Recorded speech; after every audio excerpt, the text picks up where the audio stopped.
Bonjour tout le monde, bienvenue sur les ondes du Go Sport. Vous écoutez notre 27e podcast. Présentement, je suis en compagnie d'Émile Lisée. Bonjour Émile. Bonjour Hugo. Ça va bien? Très bien, et toi? Oui, ça va très bien. Émile, aujourd'hui, on a un podcast très chargé, principalement en raison du fait que la Coupe Stanley a été remportée par les Blues de Saint-Louis pour la première fois de leur existence. Et j'aimerais un petit peu qu'on fasse un survol de la saison des Blues de Saint-Louis qui n'a pas toujours été facile. Donc, à commencer par le mois de janvier, alors que les Blues de Saint-Louis étaient la dernière équipe au classement dans la LNH. Et puis, finalement, au mois de juin, on se retrouve avec une Coupe Stanley, une finale de la Coupe Stanley qui a été remportée en 7 parties face aux Bruins de Boston. Qu'est-ce que ça représente, Émile, pour les Blues de Saint-Louis d'avoir pu surmonter les difficultés et d'être allé chercher une Coupe Stanley pour leurs partisans en 7 parties face aux Bruins? Je pense que c'est une grosse marque de persévérance pour les Blues, mais aussi pour toutes les autres équipes de la LNH. D'un, parce qu'au lieu de faire comme plusieurs équipes auraient fait, essayer de reconstruire l'équipe ou de changer des stratégies ou des joueurs, eux, ils sont allés chercher un gardien qui est capable de faire les arrêts nécessaires. Ils ont gardé les mêmes stratégies, puis ça a rapporté à la Coupe Stanley. Oui, effectivement. Et là, justement, on t'a parlé du gardien de but. Ça a été le changement majeur. C'est ce qui a fait changer la donne pour les Blues de Saint-Louis. C'est lorsque Jordan Binnington s'est joint à l'équipe, on n'avait pas de gardien de but qui faisait le travail. Brian Elliott ne faisait pas le travail. Et là, Jake Allen ne faisait pas le travail devant le filet. Binnington s'est amené et a fait les arrêts importants, a guidé les siens vers une Coupe Stanley, a connu des séries quand même très impressionnantes de son côté, une excellente finale de la Coupe Stanley. Je pense qu'il a été plus dominant, du moins dans le dernier match de la série, que Carrasque, qui est un gardien de but d'expérience. Les Blues de Saint-Louis n'avaient pas beaucoup d'expérience, du moins en finale de la Coupe Stanley, comparativement aux Bruins, une équipe complète. On en a parlé un petit peu dans les podcasts précédents. Patrice Bergeron, Brad Marchand, des joueurs qui ont beaucoup d'expérience, comme je l'ai dit un petit peu plus tôt, principalement Carrasque aussi, qui est très calme devant son filet, mais Binnington a très bien travaillé, très bien réagi face à cette série qui n'était pas facile là, pour les Blues. Et quand même, au début de la série, je donnais pas beaucoup de crédit aux Blues de Saint-Louis. Dans ma tête, les Bruins allaient l'emporter facilement. Et finalement, c'est tout le contraire. Les Blues de Saint-Louis qui ont très bien joué lors de cette série. Et puis, malgré qu'on a perdu le premier match, on a été en mesure de revenir de l'arrière, remporter la série en 7 parties. Une victoire de 4-1, une belle victoire pour les Blues de Saint-Louis et pour aussi David Perron, le jeune Québécois qui va ramener une Coupe Stanley à Sherbrooke. Émile, parle-nous un petit peu de la série la série des Blues face aux Bruins de Boston. Qu'est-ce que tu as aimé du côté des Blues qui a fait en sorte qu'ils ont remporté la Coupe Stanley? J'ai aimé surtout le travail d'équipe. Je trouve qu'ils ont vraiment joué en tant que groupe. Et donc, oui, ils ont fait plusieurs jeux individuels, mais c'est des jeux qui ont été utiles puis qui ont rapporté à des buts, à des gros buts importants dans la série. Je pense notamment au but de David Perron. Un très gros effort individuel de sa passe, de son jeu pour sortir du coin et faire une passe dans l'enclave. Ça a mené à un gros but de la série en finale. Aussi, je pense que c'est sûr que le gardien Jordan Binnington a vraiment aidé les siens. Je pense qu'il a vraiment fait des arrêts spectaculaires et au bon moment. Oui, c'est important de le dire pour les gens qui nous écoutent derrière leur écran. Binnington en est à sa première année dans la Ligue nationale de hockey et il a été en mesure de remporter une Coupe Stanley à sa première année. C'est quand même un exploit fascinant de son côté. Et là, je pense que ça va. En fait, on a déjà assez bien parlé des Blues de Saint-Louis, mais Émile, je pense que tu vas être d'accord avec moi. Les Bruins de Boston étaient la meilleure équipe sur papier lors de cette série. Et surprenamment, c'est les Blues qui l'ont emporté. Et encore, on a parlé, c'est vraiment, comme tu l'as dit, plusieurs jeux utiles. On a été très opportunistes de leur côté. Mais du côté des Bruins de Boston, notre attaque n'a pas, on n'a pas réussi à marquer en 5 contre 5. Et ça a été un point tournant dans la série.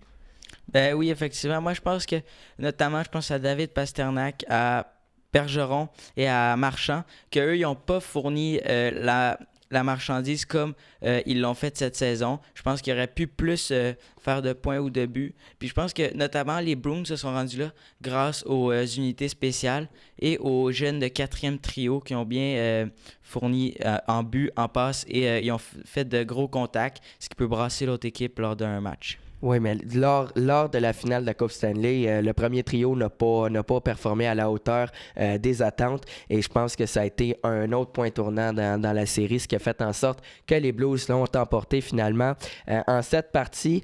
Vraiment, chapeau aux Blues de Saint-Louis qui, finalement, pour une première fois de leur existence, réussissent à rapporter une Coupe Stanley devant leurs partisans qui, eux, vont célébrer probablement pour la prochaine année. Mais là, Émile, on va se concentrer surtout sur la victoire des Raptors de Toronto hier.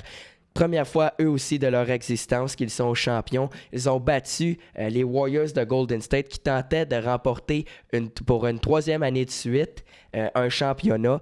Un excellent travail de la part de Kawhi Leonard qui a remporté le joueur le plus... qui a remporté, en fait, le trophée du joueur le plus utile à son équipe lors des séries éliminatoires. Et écoutez... On a parlé un petit peu des Raptors de Toronto, une excellente équipe. Et puis... On a fait un échange en début d'année qui a été majeur de leur côté lorsqu'on est allé chercher Kawhi Leonard en échange de DeMar DeRozan. Il y a aussi eu Danny Green impliqué dans la transaction. Et puis, je me rappelle, j'avais fait mes impressions sur cette transaction et je m'étais dit que ce n'était pas une excellente transaction pour les Raptors de Toronto puisque Kawhi Leonard n'était pas signé à long terme, seulement pour 1 an. Eh bien, hier, en fait, j'ai été prouvé que les Raptors m'ont prouvé que j'avais tort parce que, justement, suite à l'acquisition de Kawhi Leonard, ils ont été en mesure de remporter un championnat, ce que je pensais pas que les Raptors pouvaient faire au début de la saison. Ils ont eu une saison du tonnerre, Émile, connu beaucoup de succès. Du côté des Raptors, on a remporté en deuxième ronde on a remporté la deuxième ronde face aux 76ers de Philadelphie. Écoutez, un buzzer beater, là, comme on dit en anglais, de la part de Kawhi Leonard. Lors du match numéro 7, c'était extraordinaire. Kawhi nous a fait vivre beaucoup d'émotions lors de cette saison-ci. Et Kyle Lowry, justement, qui avait perdu son meilleur ami, DeMar DeRozan, je pense pas qu'il regrette la transaction parce que Kawhi lui a apporté un championnat. Première fois que le Canada remporte un championnat au niveau de la NBA, ce qui est très intéressant parce que peut-être que ça va amener une deuxième équipe au Canada de basketball, si tu comprends, Emile, parce que là, c'est très difficile de dire que le Canada n'est pas une bonne place pour jouer au basketball. On a vu tout le pays en entier supporter les Raptors de Toronto. On parlait juste de ça. Et puis, ça a été l'euphorie lorsqu'ils ont remporté un match très difficile, le match numéro 6, qui s'est décidé dans la dernière minute de jeu. Stephen Curry aurait pu donner la victoire à son équipe. Il restait environ 15 secondes, a manqué son tir de 3 points. Ça a été une fin de match extraordinaire. Émile, parle-nous un petit peu de cette victoire du côté des Raptors de Toronto. Qu'est-ce que ça représente pour les partisans qui ont supporté les Raptors tout au long de l'année? Mais je pense que c'est vraiment plaisant pour eux, surtout pour tous les partisans du Canada. Comme exemple, à Montréal, comme ils ont reproduit le Jurassic Park. Puis ça, je pense que c'est vraiment grâce aux partisans parce que c'est eux qui ont réclamé à la ville qu'ils voulaient en faire un, mais la ville n'a pas accepté. Ils ont fini par accepter vers le 4e match, je crois. Puis je pense que ça a vraiment changé la donne du côté de tous les Montréalais qui ont pu participer, comme si on était à Toronto, du côté de la série des Raptors. Et cette victoire du côté des Raptors représente beaucoup pour le Canada parce que si jamais la NBA veut avoir une nouvelle équipe ou une équipe d'expansion pour sa ligue, le Canada peut être une option à considérer parce qu'on a vu comment ce pays-là a réussi à guider les Raptors de Toronto vers un championnat, a toujours été là pour supporter l'équipe. C'est toute la nation qui a été là pour supporter les Raptors de Toronto. Donc, si jamais on souhaite avoir une équipe d'expansion, on pourrait penser à une équipe au Canada, à Montréal ou à Vancouver, parce qu'on sait que le Canada est une bonne place pour jouer au basketball. Le basketball a été inventé au Canada et le championnat de la NBA cette année va être ramené au Canada. Une belle victoire du côté des Raptors de Toronto. Et pour terminer, Émile, je pense que c'est important de dire à quel point les Raptors de Toronto ont été opportunistes dans la série, puisque Kevin Durant s'est blessé, a tenté de faire un retour lors du 5e match, s'est blessé encore. Klay Thompson n'était pas à 100%. Et les Raptors de Toronto ont tiré profit des blessures du côté des Warriors et ont tiré profit aussi des mismatchs, comme on dit en anglais.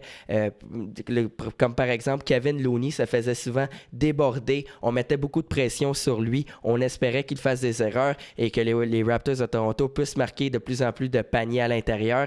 On a bien fait ça du côté des Raptors et je pense que ça a été un point tournant dans la série, justement. C'est parce que les Raptors ont été opportunistes, ont tiré profit des avantages qu'ils avaient et on a tenté justement d'exploiter les joueurs qui n'étaient pas en mesure de contrer leur opposant. Donc, c'est ce qui va conclure notre podcast, notre 27e podcast. Merci beaucoup d'avoir été des nôtres. N'oubliez pas de liker la vidéo, de vous abonner à la chaîne, d'activer la cloche des notifications et surtout d'interagir avec nous dans les commentaires. Merci beaucoup et au revoir.